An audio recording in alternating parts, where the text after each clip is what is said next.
രമേട്ടാ, ഒരു കിലോ പഞ്ചസാരയും ഒരു പേര് ചായപ്പൊടി കേട്ടാ. ആ ബാബുവാ. എന്ത് പറ്റി? 2 ദിവസമായിട്ട് കട തുറന്ന് കണ്ടില്ലല്ലോ. അതൊന്നും പറയണ്ട മോനെ, ആശുപത്രിയിൽ നിന്ന് വേറിടണ്ടേ. അതല്ല ഏട്ടാ ഇങ്ങോട്ട് ഞാൻ പറഞ്ഞത്, ഒരു പോളിസി എടുത്താൽ മതിയെന്ന്. അതാകുമ്പോ ആശുപത്രി ബില്ലിന് പോകുന്നിരുന്നില്ലേ. മമ്മൂട്ടിക്കാ, നമ്മൾ പറയുമ്പോഴൊന്നും മൂപ്പര് വില കൽപ്പിക്കൂല. ഈ ബ്രെഡും കൂടെ വെച്ചോളി. മമ്മൂട്ടിയെ, ഇന്ത്യക്ക് ഒരു പോളിസി ഉണ്ടായിരുന്നു. ഞാൻ അങ്ങനൊക്കെ ആശുപത്രികളും തലകുത്തി മറിഞ്ഞിട്ടും ഇക്കാ പൈസ കിട്ടിയിട്ടില്ല. അത് ഏത് പോളിസി? അതിന്റെ ബുക്ക് എന്തെങ്കിലും നിങ്ങളുടെ കയ്യിലുണ്ടോ?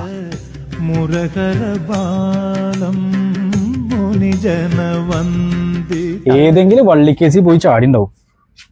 നമ്മൾ ചോദിച്ച രാമേട്ടൻ വലിയ ബുക്കാണല്ലോ.